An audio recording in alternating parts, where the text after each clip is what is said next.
Hello नमस्कार साथियों। दोस्तों, मध्य प्रदेश शिक्षक चयन परीक्षा की बात कर रहे हैं और सामाजिक विज्ञान के हमने भूगोल विषय के एमसीक्यू पिछले लेक्चर में लगाए थे। दोस्तों, आज उसी कड़ी में हमारे पास जो आगे एक टॉपिक है इतिहास से संबंधित, जो कि यूनिट 18 में आता है। किससे संबंधित है? इतिहास से संबंधित है। इतिहास विषय में सबसे पहले है कि इतिहास के स्रोत, ये आपके टॉपिक में सिलेबस में लिखा हुआ है। ठीक है, तो इतिहास के स्रोत लिखा हुआ है और उसको शुरू भी करेंगे और उस पर पढ़ने भी जाएंगे। पर दोस्तों, बेसिकली जैसा कि मैंने देखा विज्ञान के अभी मैं एमसीक्यू पढ़ा रहा था, तो लोगों के कमेंट आए और लोगों के मैसेज भी आए कि सर बिना कॉन्सेप्ट के सारी चीजें समझ में नहीं आएंगी। तो सबसे पहले इतिहास को थोड़ा सा देखेंगे, इतिहास को जानेंगे कि इतिहास क्या होता है, उसके बाद चीजों को आगे पढ़ने का प्रयास करेंगे। तो टॉपिक में आपके इतिहास के स्रोत, तो इतिहास के कितने स्रोत हैं, मतलब इतिहास कैसे कैसे जान सकते हैं, हमारे भारत का जो इतिहास रहा है उसको हम कैसे कैसे जान सकते हैं, कैसे कैसे समझ सकते हैं, ये टॉपिक आपको है। तो इसके प्रश्न आपसे पूछे जाएंगे। तो अपन पहले इतिहास का इस लेक्चर में थोड़ा बेस देखते हैं, बेसिक कॉन्सेप्ट क्या होते हैं। तो यहाँ पर मैं कोई आपके लिए स्लाइड पीपीटी लेकर नहीं आया हूँ, क्योंकि यहाँ पर कोई ऑब्जेक्टिव है नहीं और हमको सिर्फ पढ़ना है। तो आज हम शुरुआत करेंगे इतिहास के स्रोत की। तो सबसे पहले इतिहास की बात करते हैं। किसकी बात करते हैं? इतिहास। तो इतिहास शब्द आप अपने आप में समझते हैं कि इतिहास शब्द क्या होता है? जो हो चुका है। ठीक है, इतिहास, इतिहास का मतलब जो हो चुका है। इतिहास मतलब वह जो हो चुका है। ठीक है, वह जो हो चुका है वो क्या है? इतिहास। तो जो सब कुछ हो चुका है वो हमको पढ़ना है। और आपको पता होना चाहिए कि हेरोडोटस जो है आपको इतिहास के पिता के रूप में जाने जाते हैं और उनकी एक किताब है हिस्टोरिका। क्या है? हिस्टोरिका। तो ये बेसिक कॉन्सेप्ट के रूप में थोड़ा थोड़ा चीजों को आपको बताते जाऊंगा। अब देखिए, इतिहास के जब स्रोत की बात करते हैं या इस टॉपिक की बात करते हैं तो बहुत सारी चीजों में अभी यहाँ पर कंफ्यूजन आपको देखने को मिलेगा, क्योंकि बहुत सारे टॉपिक हर टॉपिक के अंदर रहते हैं। और मैंने आपको बताया कि व्यापम ने तो फिर भी बहुत अच्छा किया कि उसने सारे टॉपिक को एलिब्रेट किया है कि हम कौन सी चीजों को पूछने वाले और कौन सी चीजों को नहीं। तो ज्यादातर चीजें क्लियर है, परंतु फिर भी अब आप जब देखेंगे इतिहास के बारे में, जैसे मैंने आपको बताया, तो इतिहास को सबसे पहले देखेंगे कि हम कौन कौन सी इतिहास की बात करते हैं। ठीक है, तो वैश्विक रूप से जो इतिहास का काल विभाजन किया गया है, ठीक है, वैसे 3 प्रकार से किया गया है। ठीक है, कैसे किया गया है? 3 प्रकार से किया गया है। ठीक है, तो आइए देखते हैं किसे 3 प्रकार से किया गया है।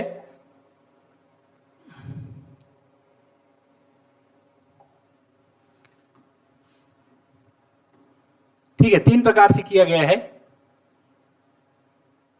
तो पहला प्रकार, 3 प्रकार से कौन कौन से आते हैं? तो एक आता है प्राग ऐतिहासिक काल। क्या आता है? प्राग ऐतिहासिक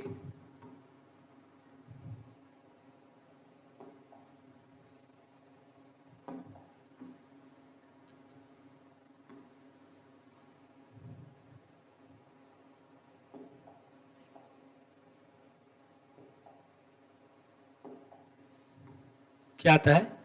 प्राग ऐतिहासिक काल। ठीक है, एक आता है प्री हिस्टोरिक पीरियड, एक आता है आद्य ऐतिहासिक काल। क्या आता है? आद्य ऐतिहासिक काल। ठीक है, और एक आता है दोस्तों ऐतिहासिक काल। क्या आता है? ऐतिहासिक काल। ठीक है, तो 3 प्रकार से डिवाइड करते हैं। एक होता है प्राग ऐतिहासिक काल, एक होता है आद्य ऐतिहासिक काल और एक होता है ऐतिहासिक काल। ठीक है, तो इतिहास को 3 प्रकार से डिवाइड करेंगे। आपसे कोई पूछेगा इतिहास को कितने प्रकार से डिवाइड कर सकते हो, तो बोलना 3 प्रकार से डिवाइड कर सकते। ठीक है, अब यहां पर देखना आप कि इसमें क्या क्या क्यों डिवीजन किया, ऐसा डिवीजन करने का अर्थ क्या था। ठीक है, तो देखना यहां पर ऐसा डिवीजन करने का अर्थ यह था कि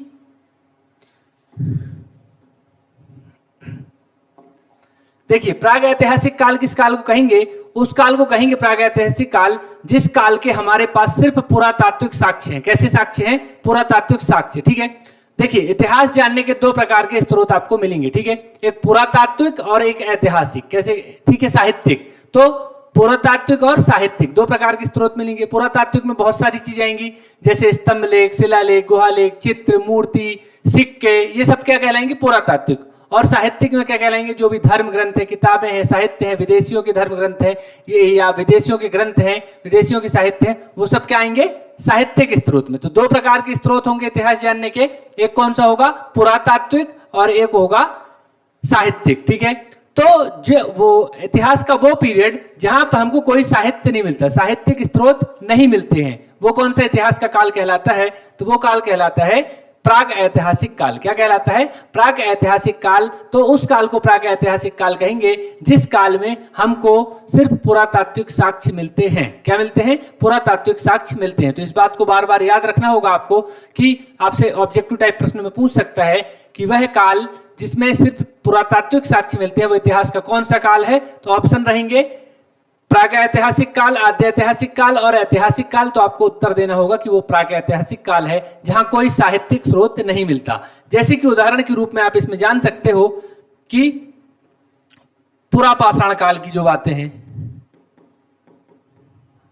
पुरापाषाण काल, ठीक है। इस तरह से पाषाण काल में बहुत सारी चीजें ऐसी हैं जिनके सिर्फ पत्थर मिलते हैं, हस्त कुठार, ठीक है, चापर चौबक की संस्कृति आपने सुनी होगी, इतिहास जो पढ़े हैं। तो उस तरफ का काल कौन सा है? प्राग ऐतिहासिक काल। मतलब इतिहास का वह काल जहां सिर्फ हमको क्या मिले हैं? पुरातात्विक साक्ष्य मिले हैं, ऐतिहास और साहित्यिक साक्ष्य नहीं मिले हैं। वो कौन सा काल है? प्राग ऐतिहासिक काल, ठीक है।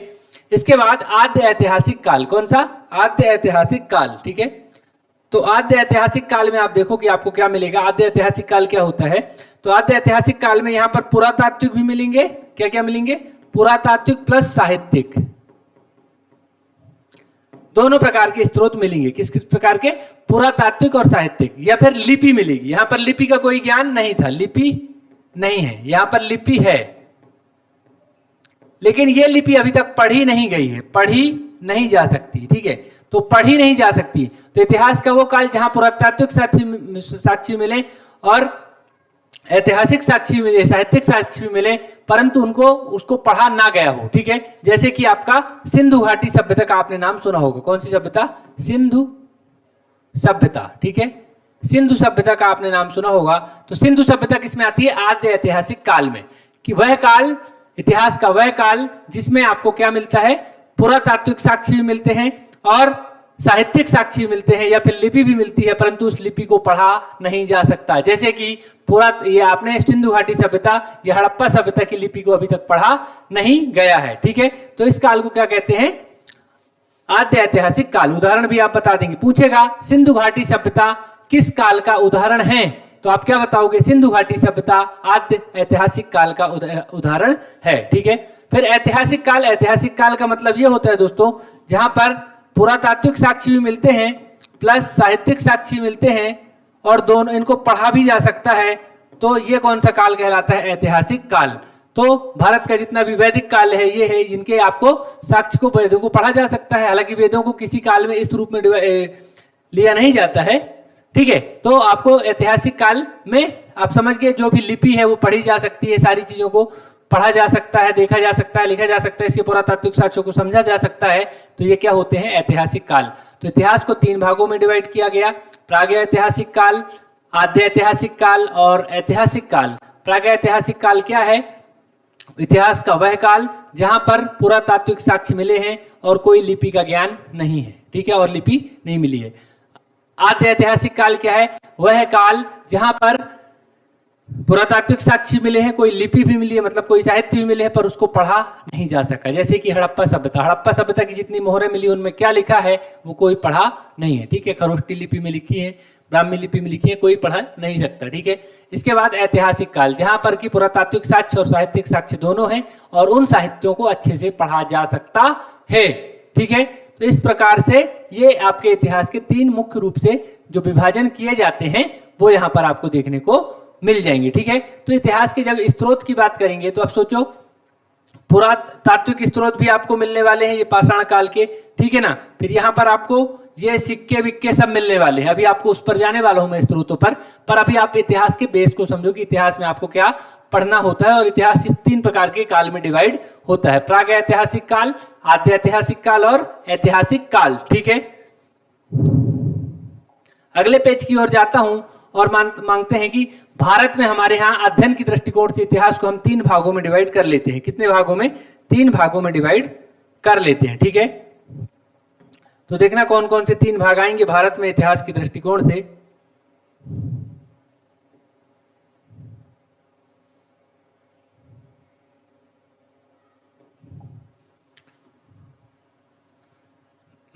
ठीक है, कौन कौन से आएंगे देखना यहां पर आप। तो 3 भाग में हम इसको डिवाइड कर लेंगे।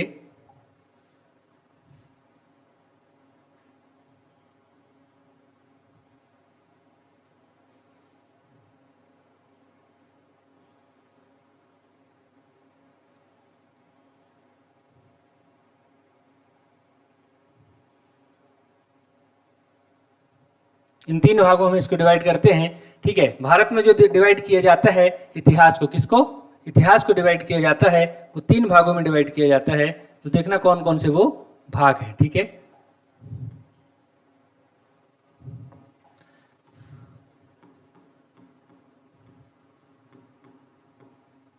तो भारत में अध्ययन की दृष्टिकोण से कि हम अध्ययन कैसे करें भारत के इतिहास का, 3 प्रकार से डिवाइड कर लिया जाता है। कैसे कैसे? एक तो प्राचीन भारत का इतिहास, क्या, प्राचीन भारत का इतिहास, एक मध्यकालीन भारत का इतिहास और एक आधुनिक भारत का इतिहास। क्या है? आधुनिक भारत का इतिहास। ठीक है, वर्तमान समय में नए जो पीसीएस के सिलेबस देखने को मिलते हैं आपके सिविल सर्विसेज के, उसमें स्वतंत्रोत्तर भारत की बात अलग से करता है। ठीक है, तो आधुनिक भारत में ही हम उसको शामिल करके अभी चलते हैं। ठीक है, तो देखो प्राचीन भारत, मध्य भारत और आधुनिक भारत। भारत में इतिहास को कितने प्रकार से डिवाइड किया गया अध्ययन की दृष्टिकोण से? 3 प्रकार से। ठीक है, 3 प्रकार से डिवाइड किया गया है, प्राचीन भारत, मध्यकालीन भारत और आधुनिक भारत। तो प्राचीन भारत, मध्यकालीन भारत और आधुनिक भारत।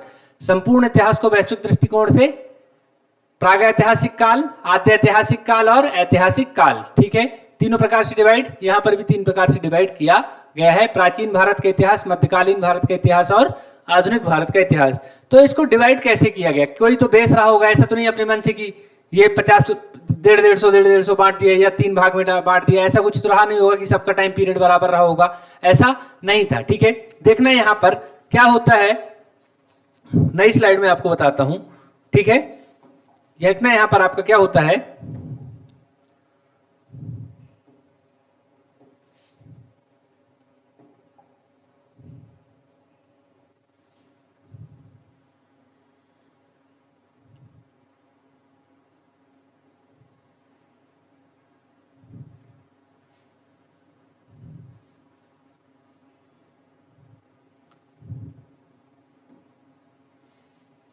देखिएगा यहां पर मैंने आपको क्या कहा कि प्राचीन भारत, मध्यकालीन और आधुनिक। तो देखो ना, प्राचीन भारत में क्या बताएगा आपको, प्राचीन, मध्यकालीन और आधुनिक।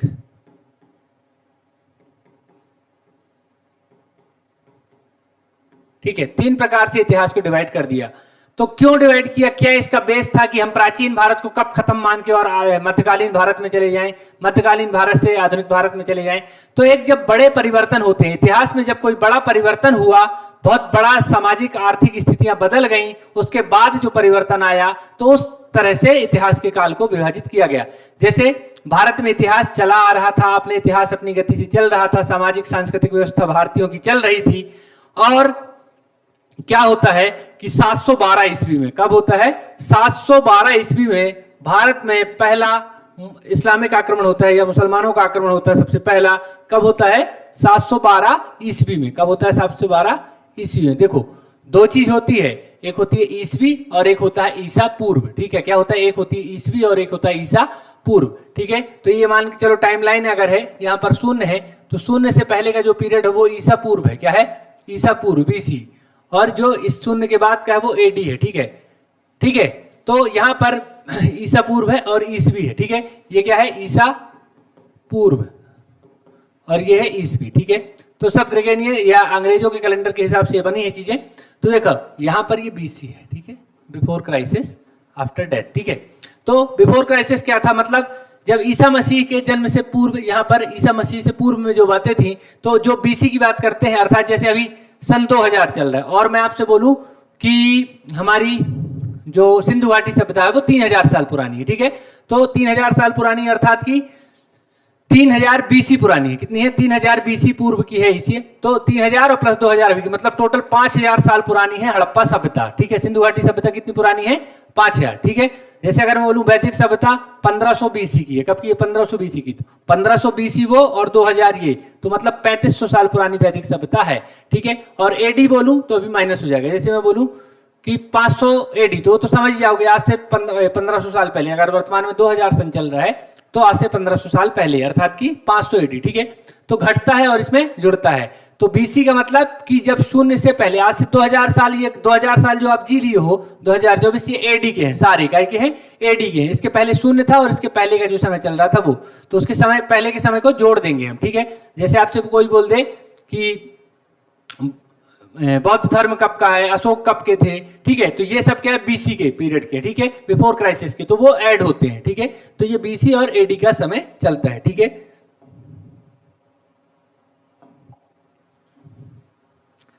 तो देखना क्या बता रहा था मैं कि इतिहास के आपको क्या, इतिहास के 3 काल जो डिवाइड किए गए भारतीय अध्ययन की दृष्टिकोण थे, प्राचीन काल, मध्यकाल और आधुनिक काल।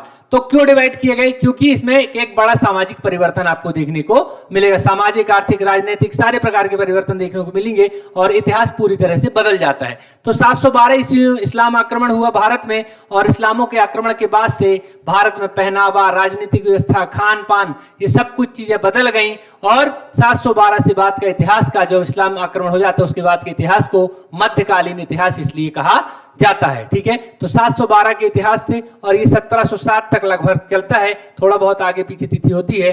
तो क्या होता है,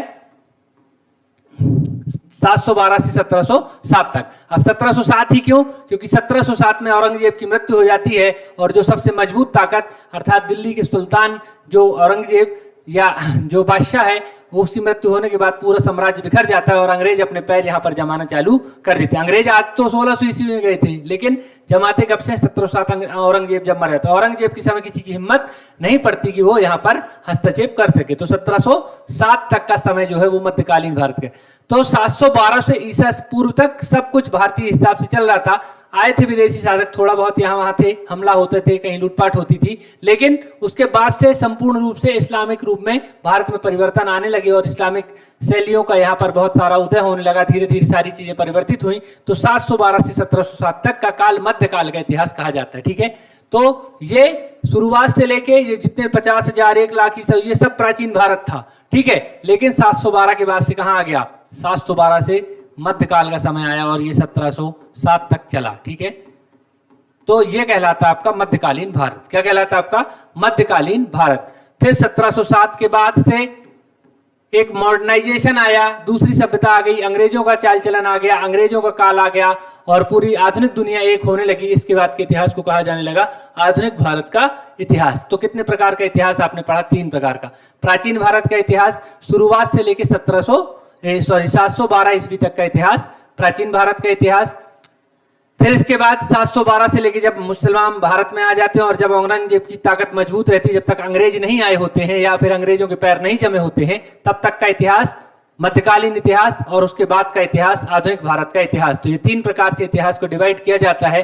तो इतिहास के ये बेसिक कॉन्सेप्ट है कि आप इतिहास को जानो, नहीं तो आपको पता चले कि हम इतिहास के स्रोत पढ़ रहे हैं और सारी चीजें हमको पता ही नहीं है, ठीक है। तो ये कुछ बेसिक चीजें आपको बता रहा हूं, ठीक है। अब आगे चलना। अब इतिहास के जो जानने के स्रोत हैं, क्या है? इतिहास जानने के जो स्रोत हैं उसको कितने प्रकार से आप डिवाइड कर सकते हो, ठीक है। तो उसको बेसिकली 2 प्रकार से डिवाइड किया जाता है। कितने प्रकार से डिवाइड किया जाता है? 2 प्रकार से डिवाइड किया जाता है। एक को कहते हैं पुरातात्विक साक्ष्य। क्या बोलते हैं? पुरातात्विक साक्ष्य। और एक को बोलते हैं साहित्यिक साक्ष्य। क्या बोलते हैं? साहित्यिक साक्ष्य, ठीक है। तो पुरातात्विक साक्ष्य भी है और साहित्यिक साक्ष्य भी है इतिहास जानने के लिए, ठीक है। तो पुरातात्विक साक्ष्य के अंतर्गत मैंने आपको बताया था क्या क्या आते हैं। बहुत सारी चीजें आती हैं, जैसा कि चित्र आएंगे, ठीक है, मृदभांड आएंगे, ठीक है, अभिलेख आएंगे, ठीक है, शिलालेख आएंगे, ठीक है। इस प्रकार से सिक्के आएंगे, इसके बाद मूर्तियां आएंगी,